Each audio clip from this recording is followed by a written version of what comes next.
4/6 GI box. এখানে উপরে দুটো পয়েন্ট করা আছে পাইপ যাওয়ার জন্য, আর নিচে একটা পয়েন্ট করা আছে। কিন্তু আমার এখানে পাইপ যাবে মোট 6টা। তো এটাকে আমি গ্রাইন্ডার দ্বারা কাটিং করে নেব, নিচেরটাও কাটিং করে নেব, আর নিচে আমার পাইপ যাবে দুটো। তো যাতে আমি পাইপটা সুন্দরভাবে দিতে পারি ওই জন্য আমি কাটিং করে নেব।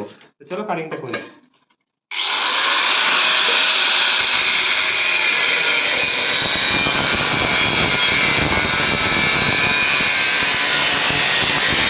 পজ করো, পজ।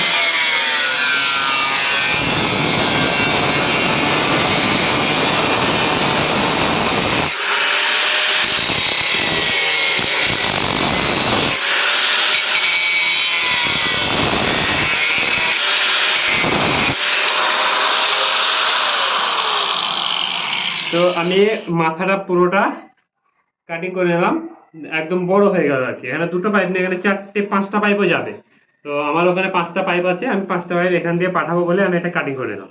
ঠিক একই রকম ভাবে নিচেটা কাটিং করবো। তোমরা চাইলে কাটিংটা করে নিতে পারো, এটা অনেক ইউজফুল, খুব ভালো একটা উপায়।